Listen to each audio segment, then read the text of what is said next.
পুরো উপত্যকা দখলের প্রস্তুতি হিসেবে অভিযান চালানো হচ্ছে গাজা সিটিতে। নতুন করে হামলায় সাংবাদিক সহ নিহত অন্তত ৮০, ২ এলাকায় হাজারের বেশি স্থাপনা ধ্বংস।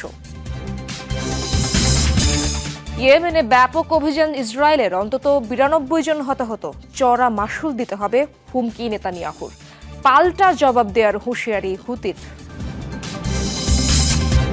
ভারতে প্রবেশকালে বাংলাদেশি নাগরিকদের আওয়ামী লীগ কিংবা জঙ্গি তকমা দিয়ে হেনস্থা। গেদের সীমান্ত থেকে ২ ভুয়া সাংবাদিক সহ ৩ জনকে আটক।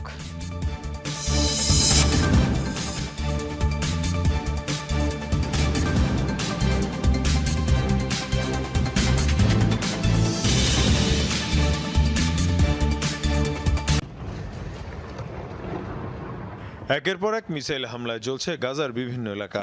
সোমবার আল নাসের হাসপাতাল লক্ষ্য করে হামলা চালায় ইসরায়েলি বাহিনী, যাতে প্রাণ গেছে সাংবাদিক সহ বেশ কয়েকজনের।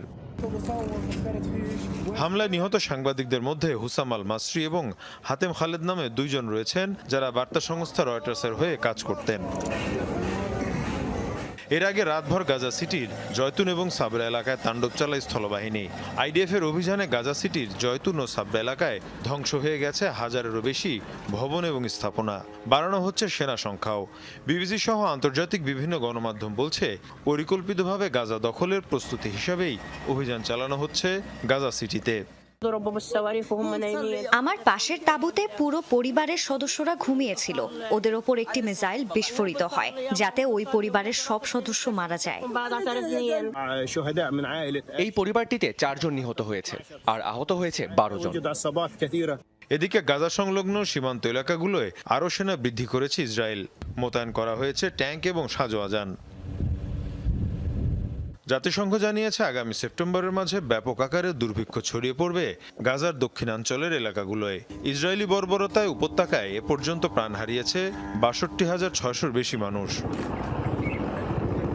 মীর মুশফিকা হাসান, যমুনা নিউজ।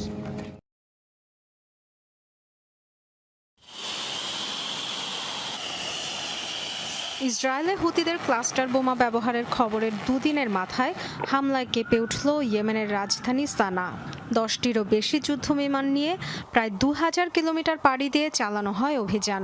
৪টি টার্গেটে ছোড়া হয় ৩০টির বেশি বোমা।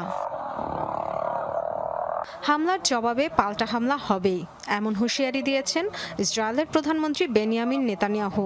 তেল আবিবের সক্ষমতা এবং সংকল্পের নমুনা দেখে শিখছে বিশ্ব, এমন মন্তব্য করেন তিনি। ইয়েমেনে কৌশলগত টার্গেটে হামলা চালিয়েছে বিমান বাহিনী। রাজধানী